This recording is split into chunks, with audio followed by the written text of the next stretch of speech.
like how we introduce ourselves. I feel awkward when I do it. All right, we'll figure it out. We'll figure out a better intro. Um, I'm gonna You be like looking and tweaking and trying to figure out what works the best. Yeah. I know you laugh now, so I didn't know. Are you a Miami Dolphins fan? If you want your voice to be heard, come join us. Miami Dolphins fan voice.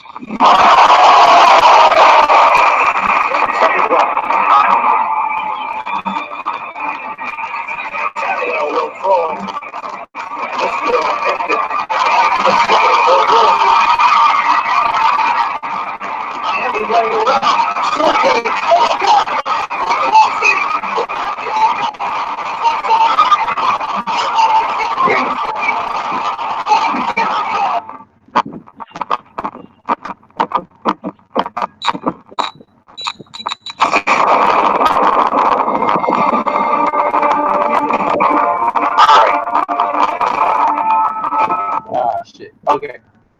So, Dolphin Fan Voices Podcast, 7/6/2019. Um, yours truly, Isaiah. We have a couple people that have been invited to join us, and waiting to see if they're going to join us. But for right now, we've got the basically the creators of Dolphin Fan Voices Podcast, myself. And you want to go ahead and introduce yourself, man? sure? Name's Ron. I'm out in California. I've been a lifelong Dolphins fan, and go Fins. So we're gonna start this broadcast off tonight on a very sad note. Um, if you did not hear the news from a few days back, a Dolphin player by the name of Kendrick Norton um, got into a looks like a car accident, and this is according to several sources. Dolphins defensive tackle. Shit. I'm sorry, my notes are messing up on me. Dolphins. Damn it. Computer's acting stupid. Computer or you? No, my computer, because it keeps. Oh, well, never mind. All right, so Dolphins defensive tackle Kendrick Norton had his arm amputated and remains hospitalized after a car crash in Miami early Thursday morning. His agent said Florida Highway Patrol Lieutenant Alex said the F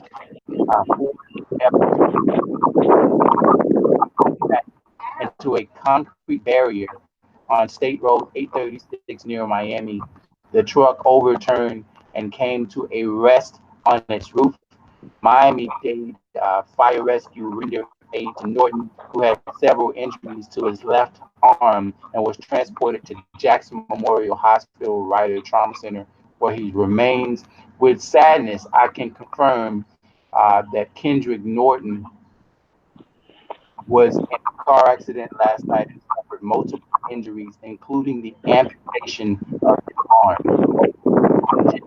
Malachi Cowie tweeted, we ask that you continue to pray for him. His medical status is not considered life-threatening. The son of Norton is in critical condition. So obviously from the Dolphin Fan Voices podcast to Kendrick Norton and to his family, we send our prayers, man. We wish him a speedy recovery. And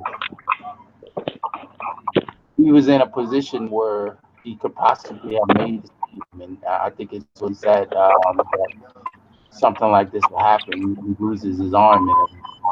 I bet he was thinking this is another guy.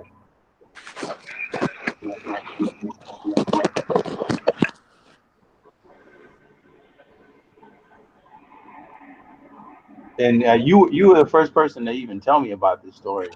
I was actually unaware of it. I was at work when the situation happened. What was your first thoughts on this, man? I was sad, dude. I turned the computer on the 4th early morning, and it was all over my Twitter and stuff and my Facebook.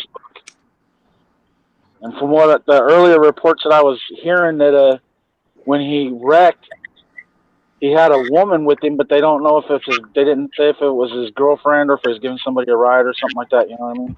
Right. But his arm was on scene amputated because it was outside the vehicle when it flipped over, and they had to raise the vehicle off his arm at the scene. Ah. Oh man. I was messed up because I thought him and Joey Embu were gonna have a really good camp and preseason battle Right. for that 4th defensive tackle spot to be our nose tackle for when we go into 3-4. Right. Because he was the last year's 2017 7th-round draft pick by the Carolina Panthers.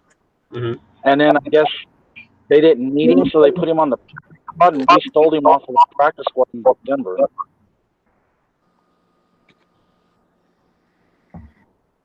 But he's a big space eater, and he can get pass rush from the nose position.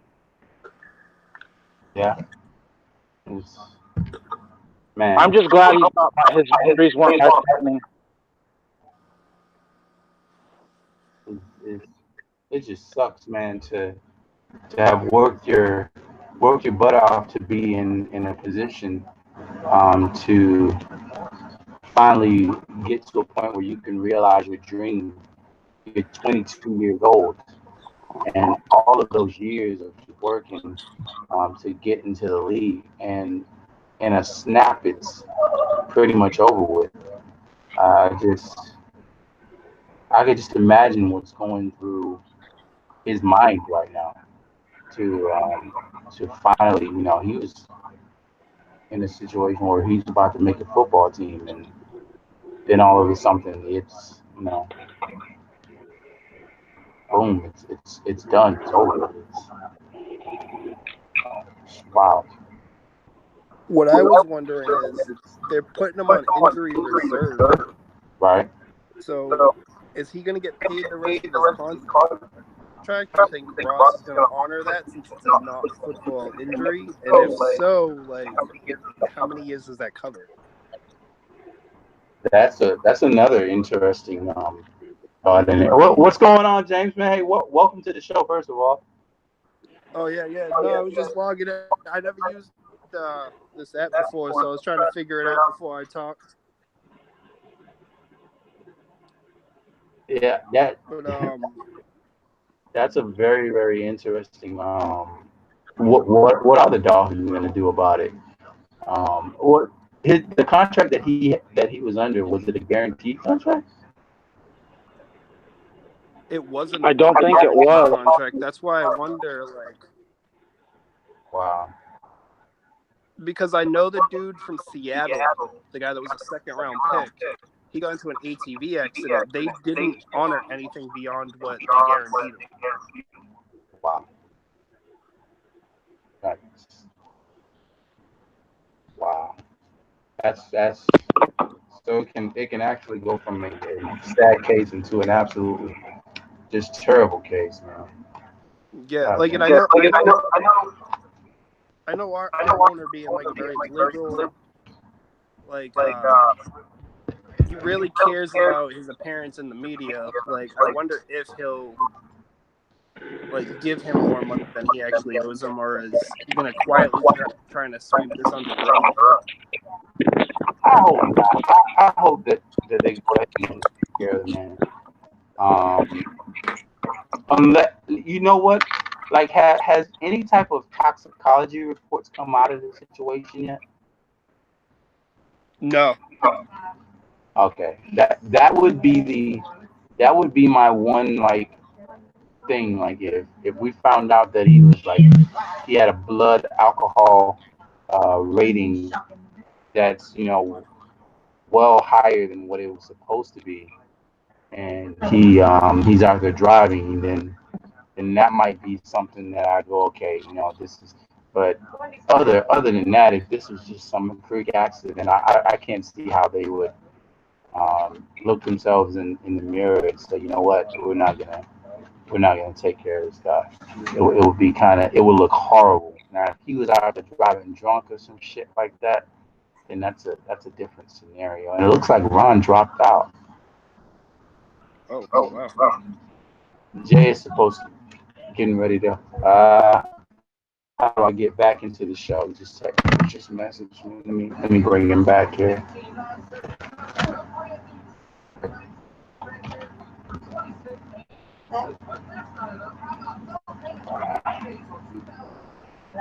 Yeah, what's up? I just, yeah. What's your aggravating ass?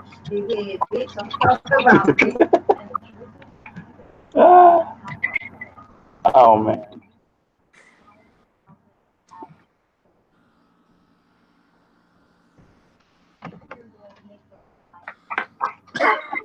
So last week we posed a question, and you weren't on the show, and the question was, it was pertaining to Josh Rosen and his development as a Miami Dolphin.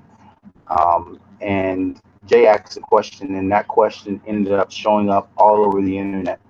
There's a lot of people that took the question that we asked here on the podcast, and they ran with it, and they made whole videos about it. But how would you feel if the Dolphins didn't get any type of productivity or any type of increased gameplay from Josh Rosen? And it was a good swing. You say that was like a good swing, Barry Bonds, Marshall White, they had low batting averages, but they hit home runs. So you got to swing to hit a home run.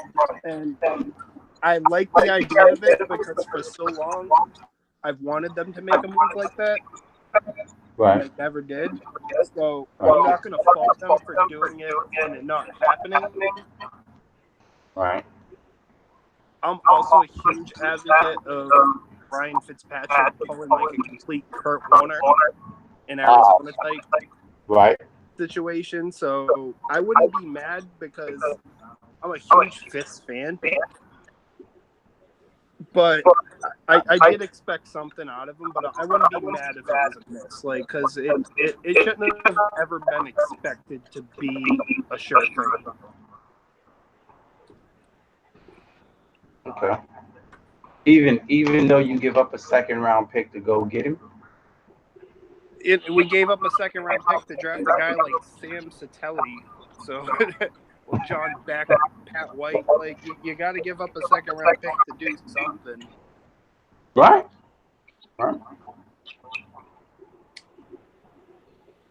Ron, are you back? I'm here. I just didn't know if you guys can hear me. Yeah, I can hear you loud and clear, man. I'm waiting on Jay. He said he'll be in a minute. Yeah, I heard that. Yeah, these fools are still shooting fireworks in my neighborhood. So what did I miss when I got disconnected from a telemarketer call on my phone? Was it a scam likely call? Probably. I just didn't answer it. I just hung it up, but it disconnected me from the show. Hey, Scam likely calls me 3 times a day, man. I'm trying to. I did 4. Scam likely calls me more than my relative, bro. For real, dude. You can get an app that sends them to an answering service that'll just leave them on the line for like 45 minutes. Oh shit! Oh, what app is that? It was literally just on the news this morning. I was thinking about buying it. It's like $10, but it'll be so worth it.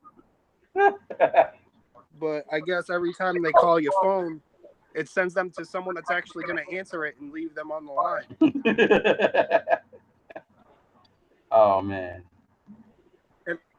And I need it because I've been having these people call my phone for like the last 2 months telling me that the warranty on my car is up. Yes. Which is impossible because I literally got my car like 5 months ago. So there's no possible way my 4-year warranty is up. I- And telling me for $159 a month that they can, give me a 200,000 mile warranty on everything, even wear and tear. I just have to give them my credit card number.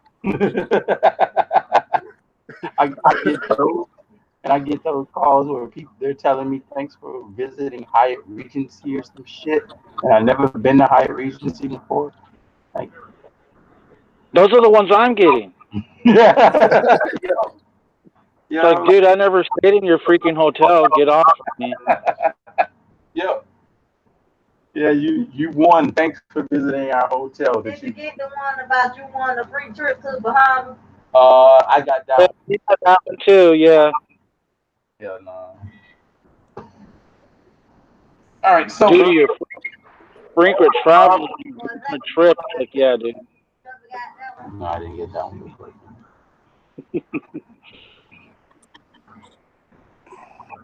All right, so before the show, you were asking me about Ron. You were asking me about the position that I thought that we improved the most on in the off season.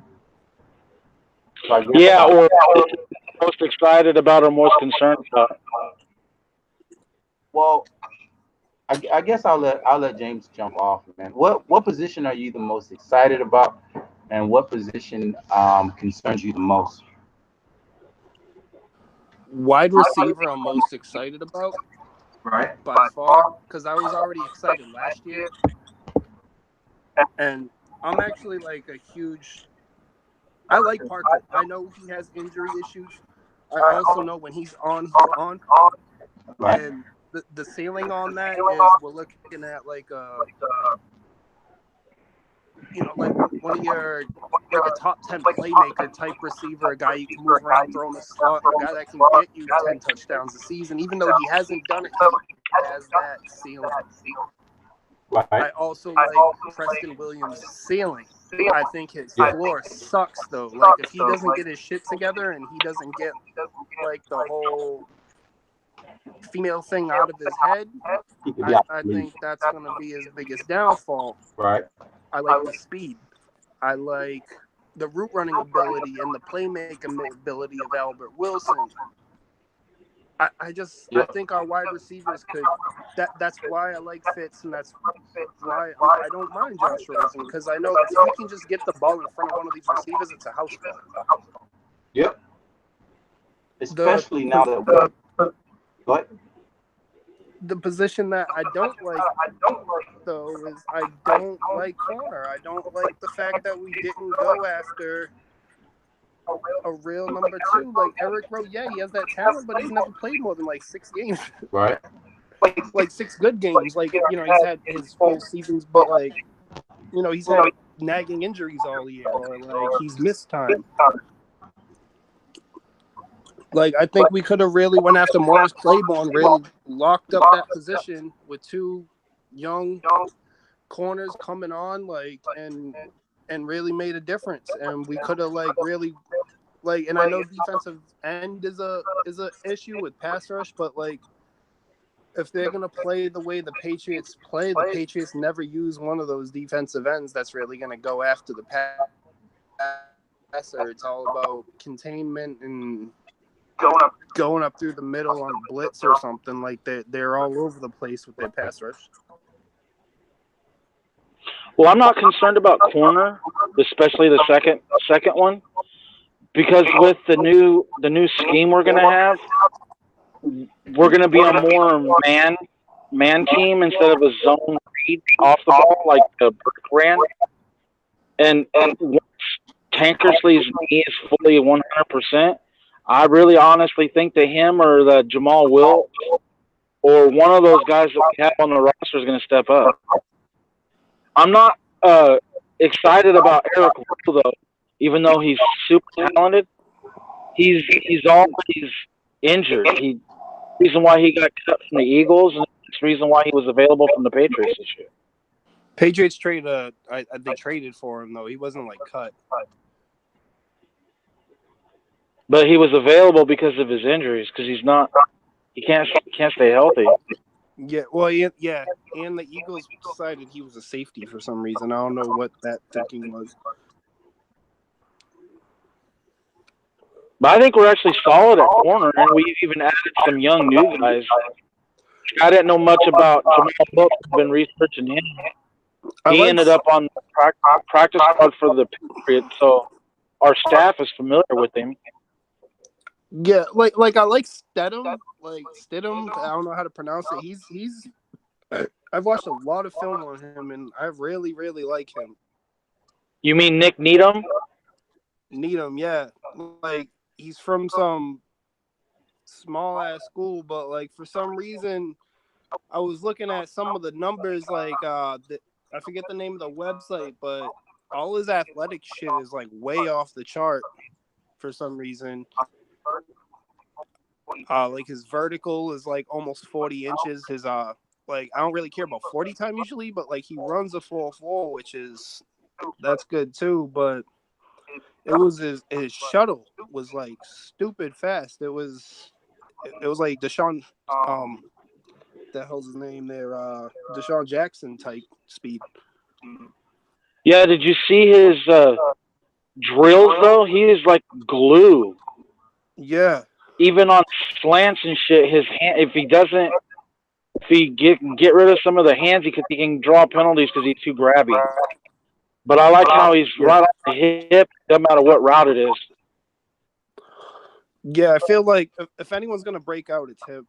I liked Tankersley, but like my issue with Tankersley is penalties. Like even in college, it was like he'll hold you all the way up the field and try not to get caught, basically. Like, and he's strong, but like I feel like the way the NFL is, like, if you get too much of a bully, that's just gonna be a call. Right. Yeah, but he doesn't give up. He doesn't give up catches and yards. Like Howard, he that's took a true. spectacular interception, but like in that Raider game, there was like 4 instances where Amari Cooper had his ass beat, and Derek Carter either didn't see him or threw a bad ball. Yeah. I'm not concerned about Tank. Really like him. And I think with the man coverage, we'll do a lot better for him. What was the position that you were concerned with, Ron? Me, it's the offensive line and the defensive end. And I'm worried about how we're going to use our linebackers because now we're not going to be in a 4-3. Right. And we spent a lot of our resources drafting and signing players that are that typical 4-3 linebacker crew type. And stuck with like 5 middle linebackers. And our edge rushers are that Van Ginkel we drafted from Wisconsin. Right. And then there's a lot of talk that we're going to try to bulk up Baker and have him come off the edge. I think that'd be stupid. Bulk Baker up and have him coming off the edge. Yeah, there's been a lot of talk from like Miami Herald and Sun Sentinel and some podcasters out saying that their sources are saying that their coaching staff are bulking him up and rushing him off the edge. And there we go, Deion Jordan all over again. Exactly. And look at how good he was as a rookie in coverage. He was the 3rd best rookie linebacker in the NFL last year. Same with Deion Jordan. Remember him in coverage his first year when he actually got to play for a little bit? Yep. And then boom, let's break him. Let's do so. Oh man. So my position of concern is obviously the defensive end.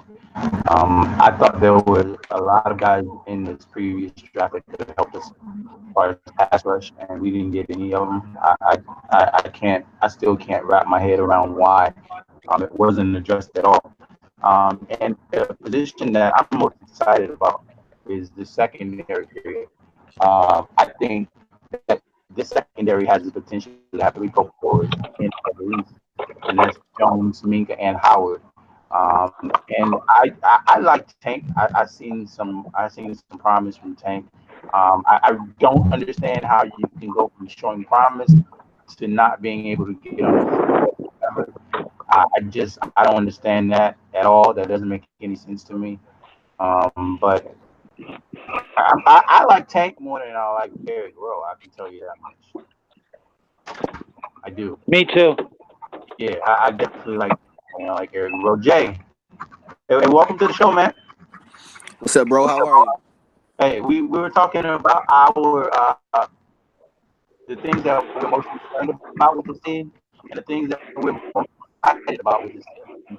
What are the things that you're most excited and what are the things that most concerned you about as we get ready to head into the 2019 season? It is officially what 30 days out now.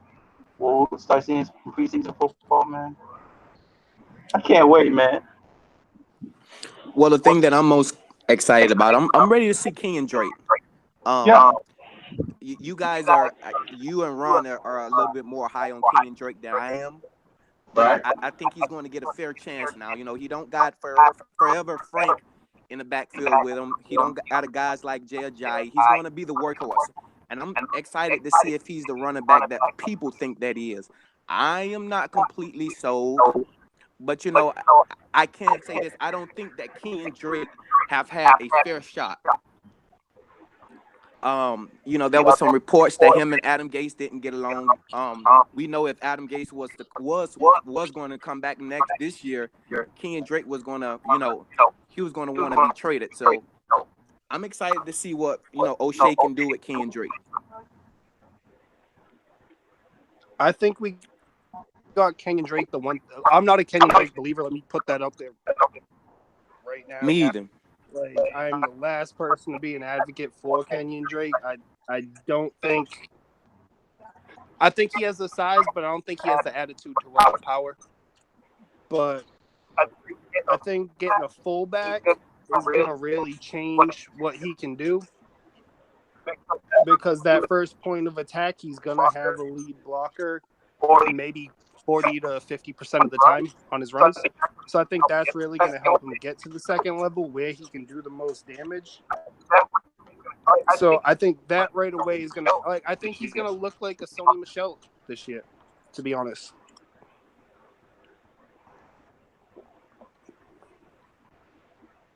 I think he's going to excel the changes that we've done to the offensive line. Peter is a really good run blocker, as good as he is in the pass blocking. And if we can see, I don't like Kilgore at center, and I don't like our right guard. I'm not sold on Davis, and I'm not sold on all that well. But I do like the fact that we are going to use a fullback more often. When we used the fullback in 2016, Jay Ajayi took off.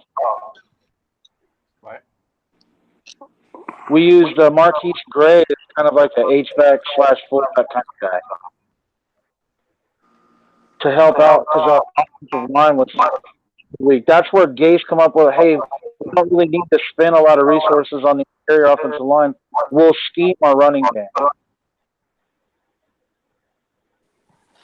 I think, Isaiah, you asking me about what position that I'm concerned about as well? Yeah. What is you concerned about the most on this one? Okay, listen, you guys. I got some breaking news. Last time I came with some breaking news. Listen, whenever I'm right, I'm going to let you guys know that I'm right. I'm going to brag about it. And when I'm wrong, I'm going to keep my mouth shut. But there's some breaking news. Isaiah and Ronald, I told you guys that I got a cousin that plays for the Cleveland Browns. He's very, very close to the Miami Dolphins. Listen, coming out of camp, we've been hearing Bobby McCain switching to safety, and Minka Fitzpatrick is going to go into the slot. This is what I'm hearing that's been going on in practice. Brian Flores is not happy with Bobby McCain. Is Brian Flores is not happy with Bobby McCain, and I'm hearing Bobby McCain is not happy with his role on the team. Oh. He's not happy with his role on the team. Now listen, there's reports that what I'm hearing, Chris Greer wants to trade Rashad Jones. The only reason why Rashad Jones is still on this team, from my understanding, is because Brian Flores do not want to trade Rashad Jones. I heard the same thing. Because Brian Flores, from what I heard, from what my sources told me, is that Brian Flores and Chris Greer had a conversation, and Chris Greer wanted to trade Rashad Jones. Brian Flores didn't. Brian Flores and Rashad Jones had a conversation, and Brian Flores wants to keep Rashad Jones on the team. I'm gonna tell you guys this: do not be surprised if Bobby McCain is traded.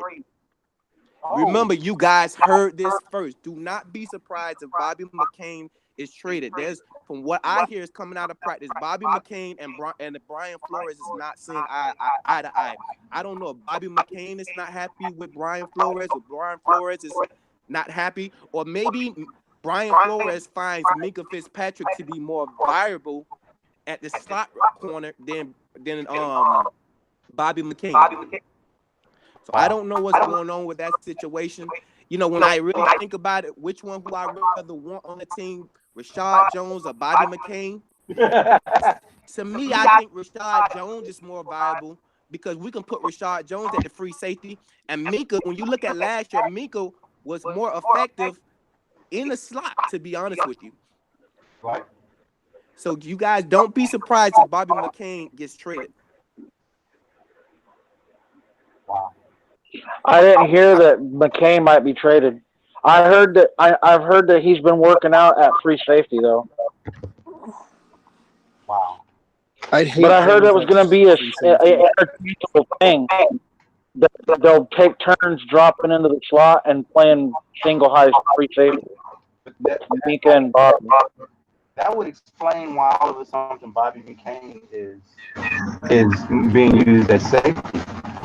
And if he's not being used as a nickel cornerback with what he's being paid, and you're not going to keep him on the field, does it make that much sense to have that much money sitting on the bench? Let me ask you guys a question. How do you guys feel about Bobby McCain playing safety? Because to me, he's a little undersized. He's not really a hard hitter like Rashad Jones.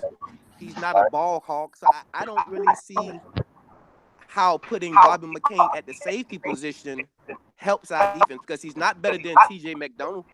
You know, he's not better than Rashad Jones at the street safety position. So I don't know how that makes. Wow. I think he could be better at free safety than Rashad Jones. Rashad Jones is a great box safety, but I don't see him in coverage. Right. But Bobby McCain is so small, though. No, I get that, but with the way the NFL is moving now, you want to play free safety. So you have Minka, Bobby McCain, and you have TJ McDonald to the free safety lineup.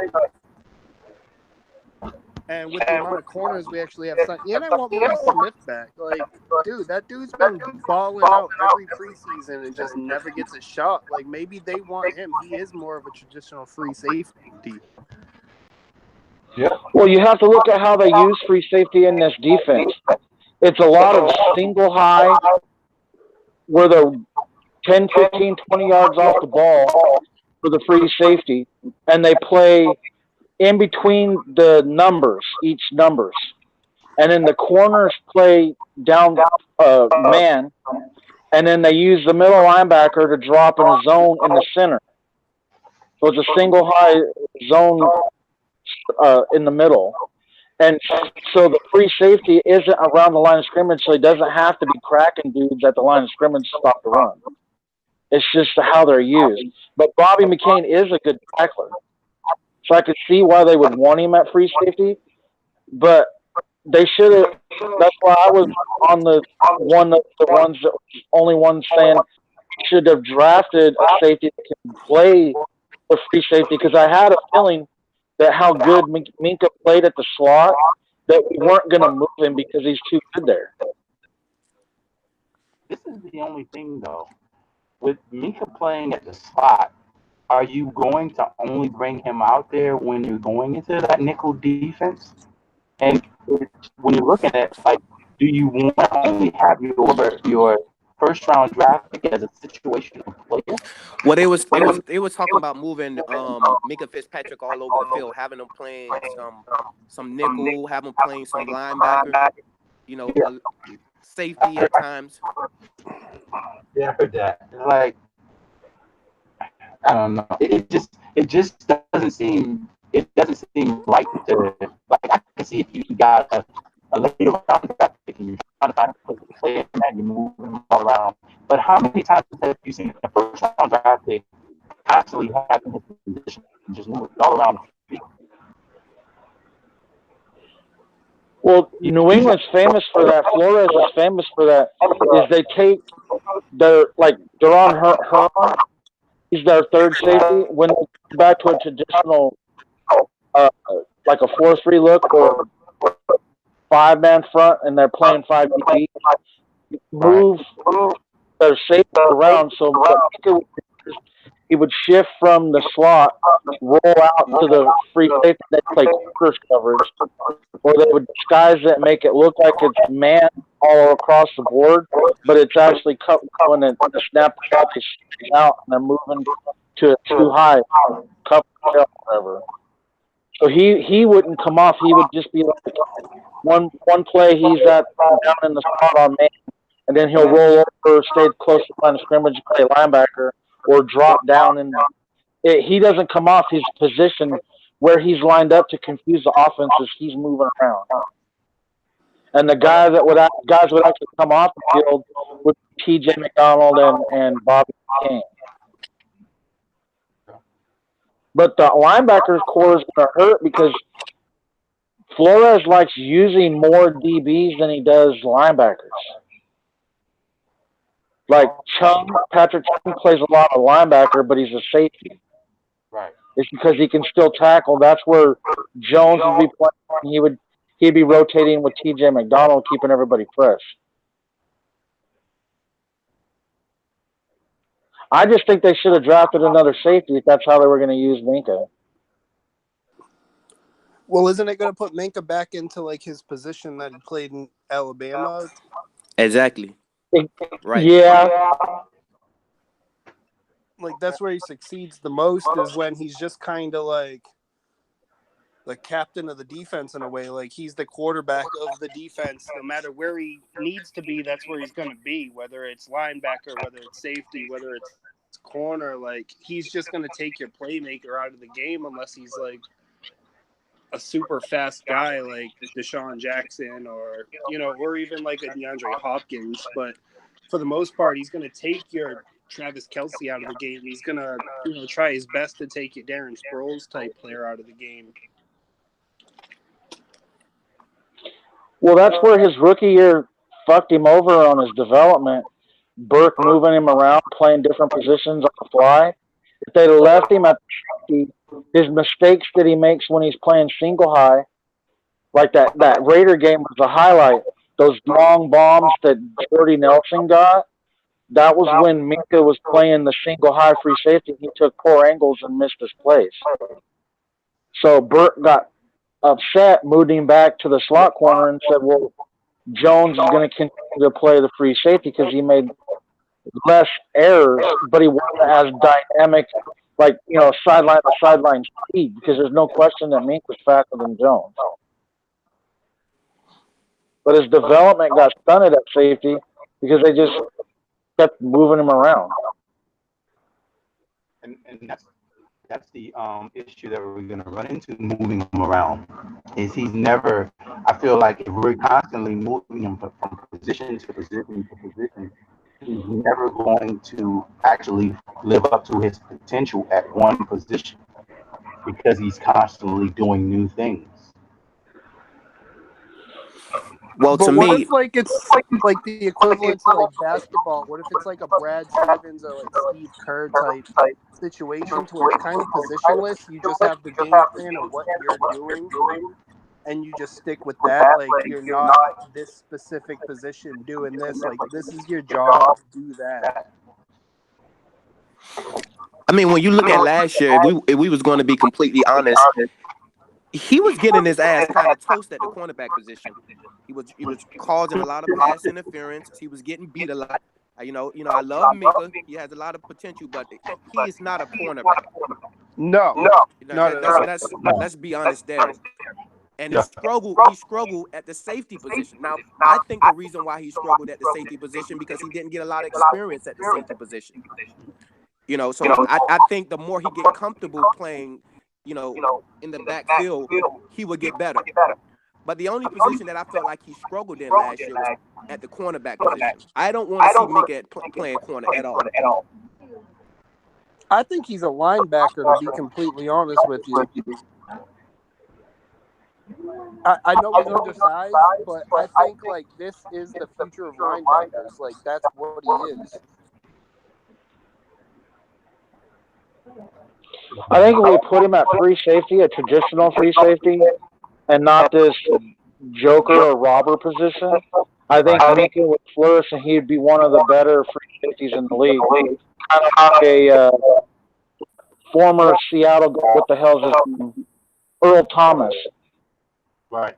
Because he has the coverage speed, the coverage skills, and the speed to cover the grass.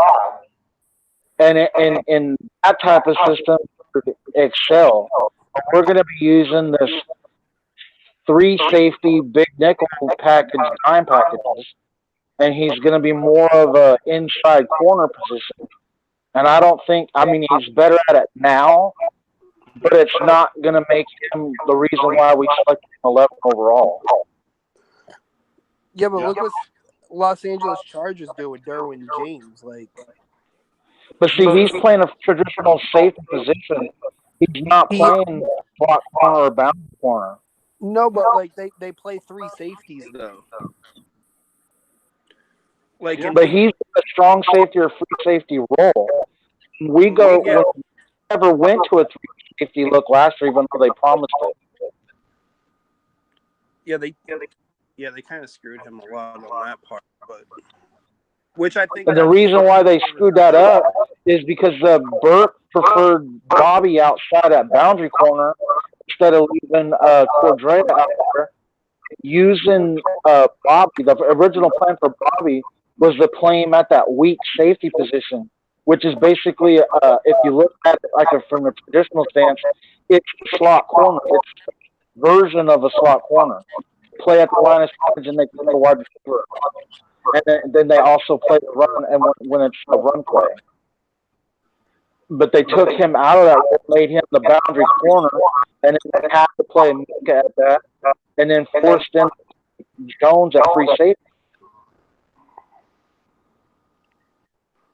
Yeah. And Jones isn't a free safety, that's why it didn't look good. So that's the issue. We either have to get rid of Rashad Jones or we have to get rid of Bobby McCain. Bye, Bobby. That's only if they want to keep Minka at the slot. I think they should move him to safety and let him work out his kinks and get used to the free safety spot. Oh, what about moving TJ to linebacker? See, if he's on the roster, I like that move. He should play linebacker or he should be cut. Yeah. Because he can't cut. He's not very good in coverage. No, but his contract's so good though that I think that's part of the issue. I think management is looking at it from a money standpoint, and his contract is so good that they don't want to cut him, even though there's not really a role for him.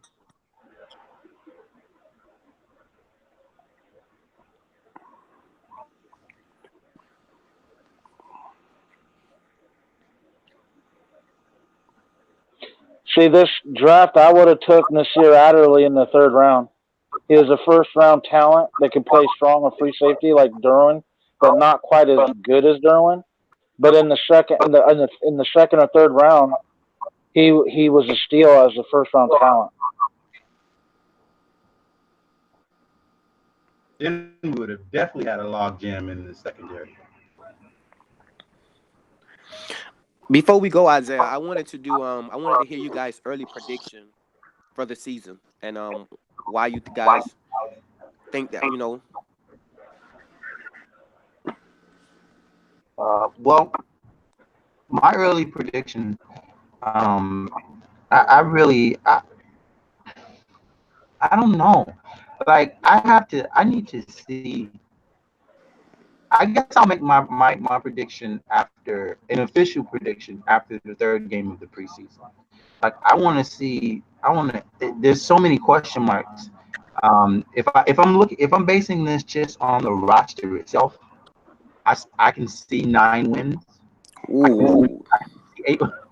I can see 8 wins, but I think a lot of that is going to be based on the guy at the center.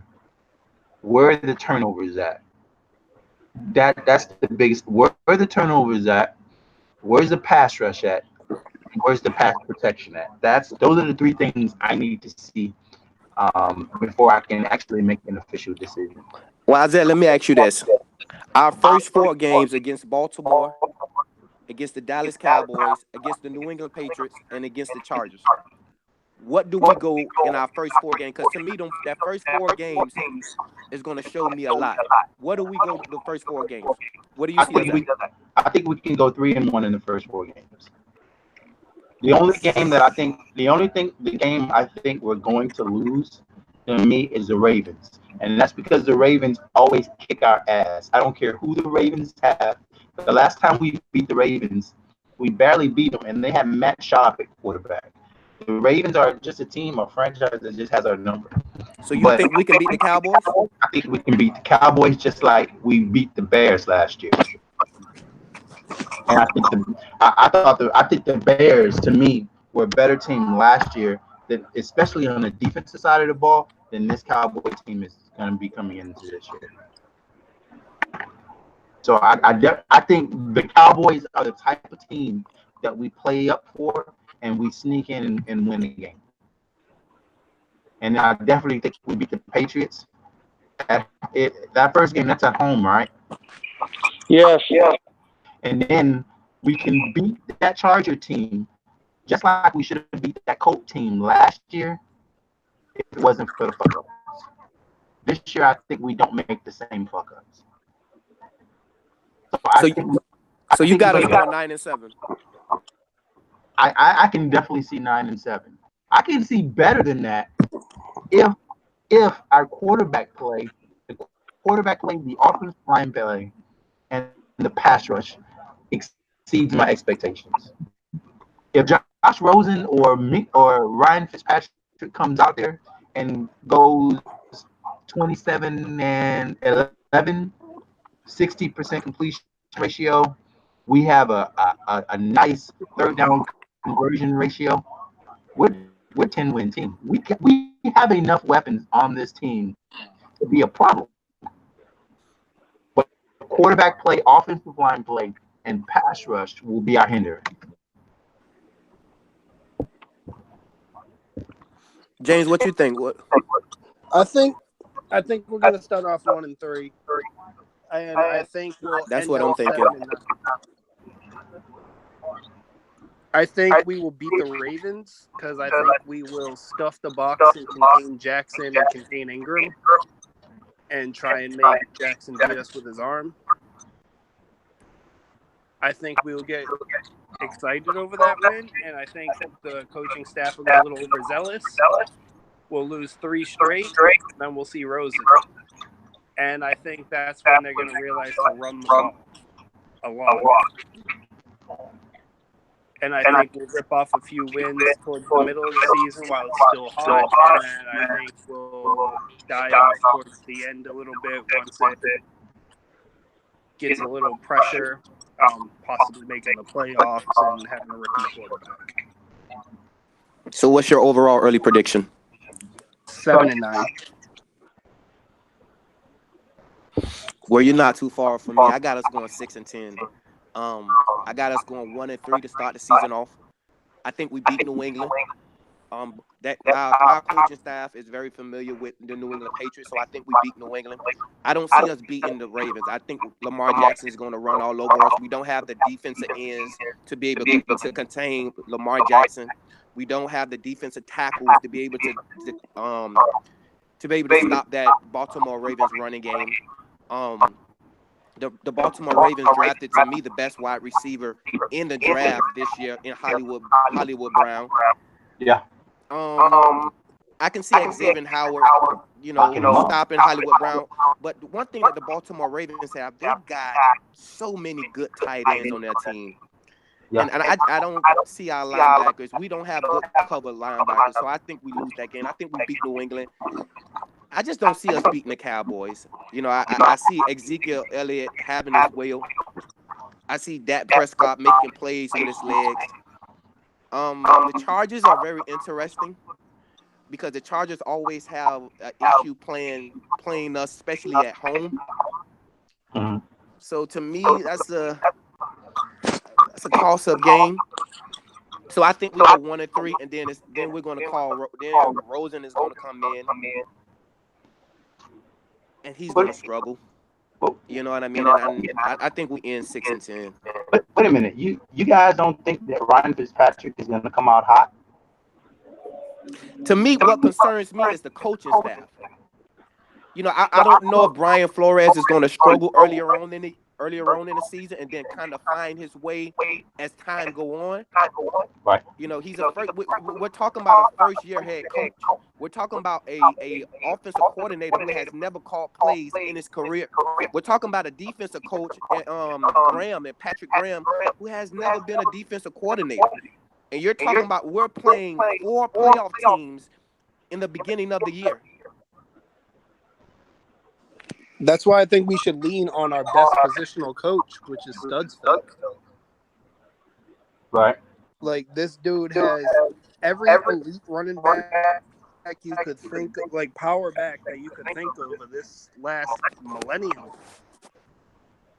He's had Willis McGahee, Marshawn Lynch, like all these dudes, like when they were young. He even brought Sean Marino, Ronnie Hillman, and all these guys. He has all these guys like ready to go. I think Ryan Fitzpatrick, as good as I think he is going to be our downfall the first couple of games, because I think he's going to have his Fitz magic to beat out Rosen. And then that's going to wear off like after Baltimore. I think he's going to come out in Baltimore. He's going to whip it around a little bit. And then the coaching staff is going to get excited. And he's going to have that like 2 touchdown, 4 interception game against the Patriots or something. Let me ask you this, Isaiah, then I'm going to let Ron chime in. We're playing 3 top 10 defense last year. The Baltimore Ravens was the best defense in the league. Right. How do you see our offense, you know what I mean, coming out the gate playing against a top 10 defense in the Baltimore Ravens? The Dallas Cowboys was a top 5 defense. The San Diego Chargers, we know what they got, we know the playmakers that they got on the defensive side of the ball. New England may be the worst defense that we play, and we're still talking about Bill Belichick and one of the greatest defensive minds in the game. Right. And we're talking about an offense in Josh Rosen, who I'm not sold on. Ryan Fitzpatrick, we know he can win you games, and we know he can lose you games. Right. So what are your take on that? I look at what we have on our offensive side of the ball with Drake, with Kenny Stills, with Albert Wilson, Jakeem Grant, and hopefully Preston Williams, Devontae Parker. And I think those guys are able to present a problem to almost any defense. I don't think you can have your best cover corner guard everybody. If you're the Baltimore Ravens, who are you going to guard an Albert Wilson with when you have to deal with Preston Williams and Kenny Stills on the outside? It's going to, if we play like I told people last year, if we put the right people on the field, we can create matchup problems. We didn't do that last year. We had Danny Amendola out there. It's an easy fucking cover. This year, we don't necessarily have that guy where I look at and go, that guy's an easy cover. Every single receiver on this team can create problems. Albert Wilson needs one little sliver of an opening, and it's ghost town. He's gone. Same thing with Jakeem Grant.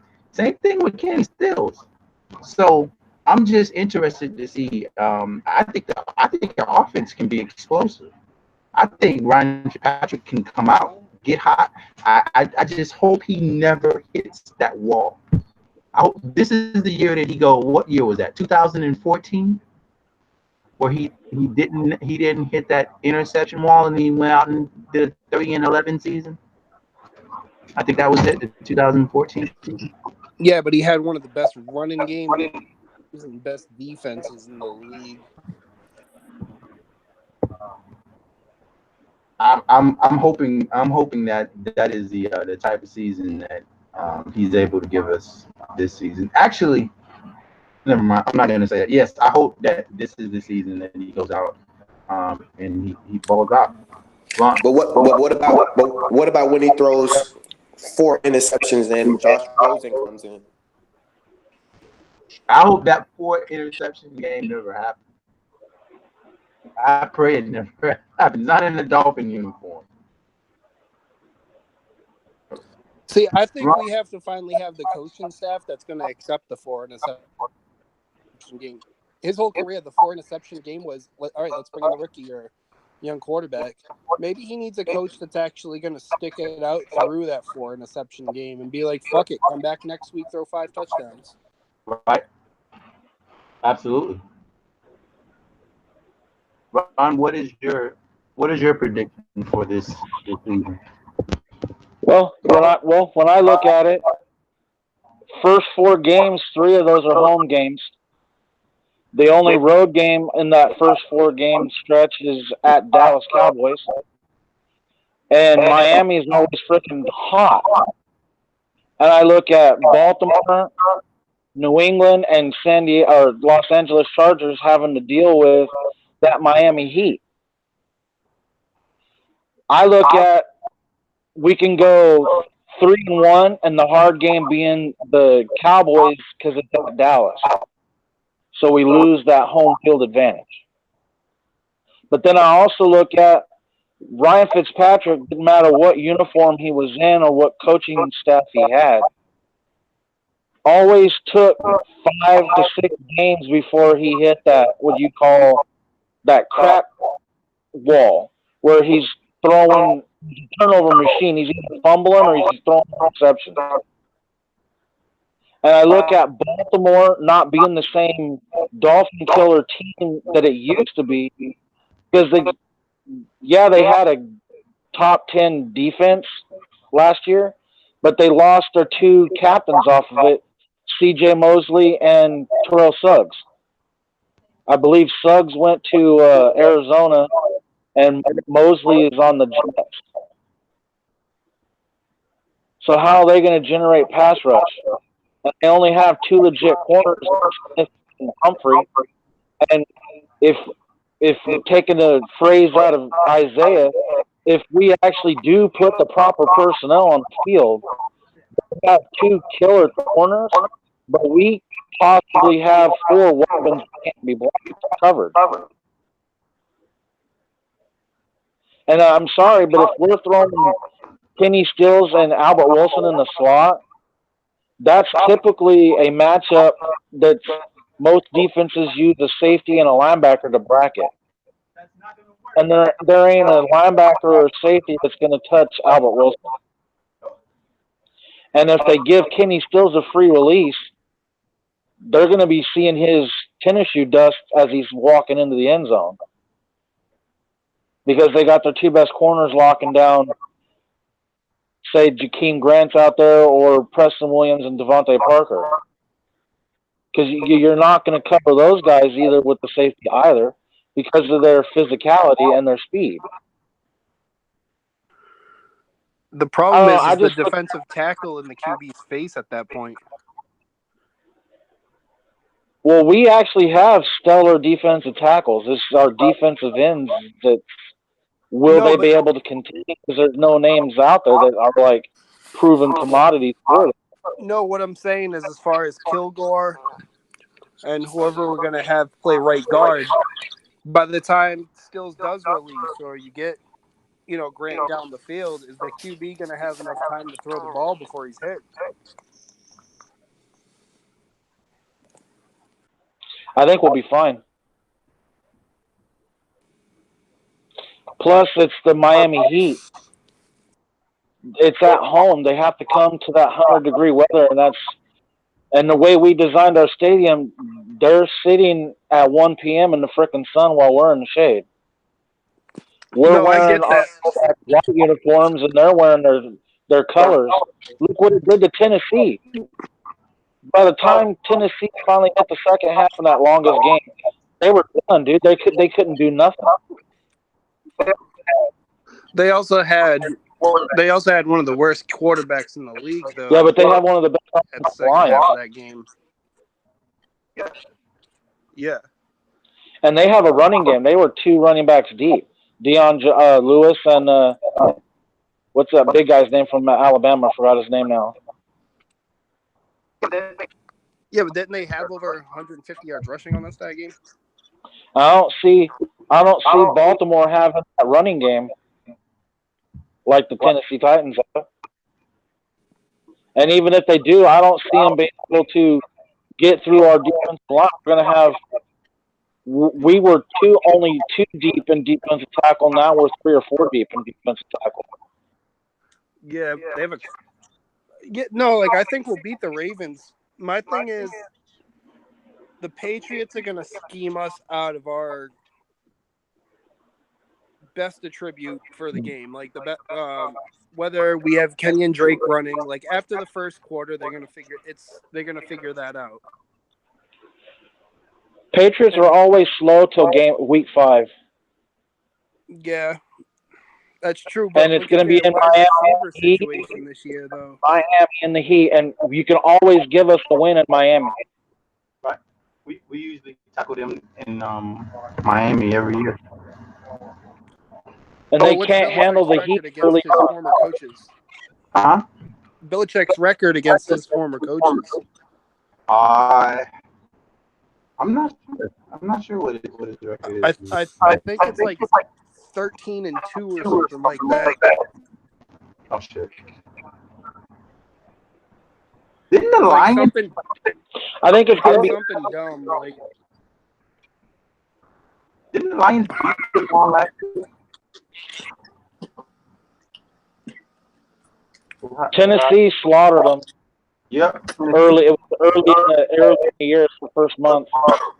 They struggled till week 5, and then they started rolling in week 5, and then we beat them with that miracle game, costing them number 1 seed. And the bastards still won the Super Bowl. If we didn't have 3 of the first 4 games at home, I think we could be, like you guys said, like James and Jay said, that we would be like 4 or 2-2. I could see it if we didn't have 3 or 4 games at home. Right. Yeah. And I think the pride of Flores isn't going to allow to win against him in Miami. Go ahead. What were you going to say, Jay? I said if we don't get the defensive end, if we don't know what we're doing at the defensive end, Lamar Jackson's going to run all over us. We don't have the speed or the experience at the defensive end to be able to stop Lamar Jackson from running. Did you guys see what Josh Allen did to us last year? Josh Allen, in my opinion, is not the athlete that Lamar Jackson is. No. Josh Allen didn't have the weapons last year that Lamar Jackson is going to have this year. So we're talking about a faster Josh Allen that to us a new asshole at the end of the season last year. Right. I just don't see us beating the Baltimore Ravens. I don't think we're physical enough to be able to compete with that defense that they have. Our offensive line, I just don't. Our wide receivers are speedy, shifty guys. They're not physical wide receivers. So to me, we're definitely going to lose that. I'll be shocked if we win that game. I can see us beating the New England Patriots at home. I can even see us beating the San Diego Chargers week 4 at home. I think the 2 games that we're definitely going to lose is Baltimore and the Cowboys. I don't see us going up to Jerry's World and beating the Cowboys. I think the Cowboys are a more talented team than us. I think that if this if these guys are true patriots, if they're truly bringing the Patriot system, then what they're going to do is they're going to put a plan together to stop Ezekiel Elliott and make Dak Prescott beat us. I like our chances. I think the I see us Chargers are the best 5 and team in 0. the league next year. I see us 5 and 0, and only starting to lose after that Redskin game after the bye. You see us going 5-0? Yeah, first 4 games is what the Ravens, the Patriots, the Cowboys, the Chargers, and then the Washington Redskins. That week 6, the bye week is after the Charger game on week 4.